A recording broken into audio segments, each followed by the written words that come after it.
Hi, I'm just gonna, under our project description, just to, in case you didn't read this, so FEAST is a collaborative of many organizations, individuals, institutions, working to grow a sustainable local and regional food system which encourages innovation.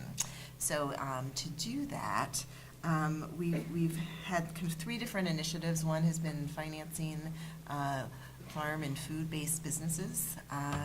One has been doing some events to grow public education and interest and support for local food producers and makers. And one has been also kind of building the networks of technical assistance. And we have kind of our signature, I guess I'm going to call it our signature piece, is that we did an event in Rochester last year where we brought together, it was called the Feast Festival, Local Foods Festival and Trade Show. And what happened was we, had the public come and meet their local food makers and growers from not just Minnesota, but from kind of a 3-state region. And we also had buyers from those areas come. And we have gotten some preliminary research back, but most of the people who attended as exhibitors, who were either farmers or food makers, have increased buyers. So they met new people, new businesses to sell their products to, so grocery stores or institutions, that sort of thing. So that is a very tangible sort of outcome we've had.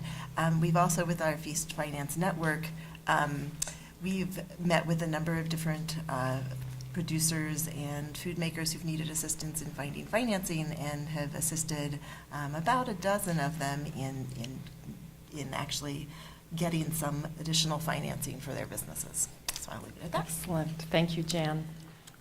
I think a couple of things. So we started out with a fairly wide range of folks interested in kind of building local food systems and building kind of the entrepreneurs behind that. And when we sat down together, and as we've worked together, kind of figuring out what that shared vision is, it sounds so much easier than it really is, because everybody comes with their own culture, their own kind of understanding of various words. So actually being able to kind of even talk together, because I talk about things like this because this is what I've been working in and this is my understanding, but people have very different understandings, and especially something like this that's fairly complex, being able to get people to come up with a shared vision and then and not only be able to articulate it, because sometimes you can articulate it without there really being a shared understanding of what that means. So I think that was one of the challenges.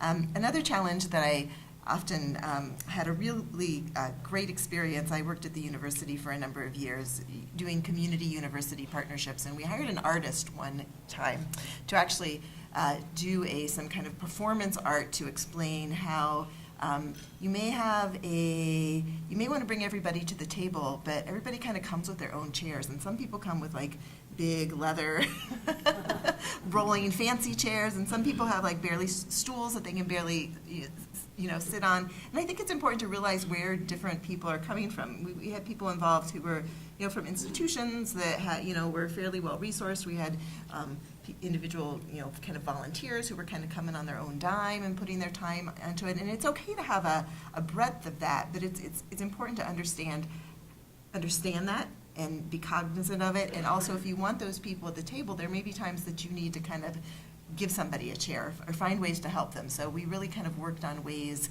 that those people that were really engaged and wanted to be involved and could bring something to the table, kind of helping to find the chairs so that the chairs would be a little more even.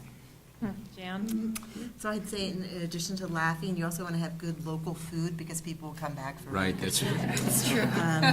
I would also say be good listeners. I think everybody in the collaboration needs to really listen to each other. I think it's, we're kind of in a move ahead, get things done sort of world, but I think the listening is really important. I also think be respectful of people who've kind of laid the groundwork in kind of this local regional food area. I'm very cognizant that there have been people who've been working on this for many, many years, and they may not be kind of in the lead here on some, like the feast event, but they've really done a lot to really kind of, to use an agricultural term, they've been working the soil and getting it ready so that we can move forward. And I think it's important to acknowledge that.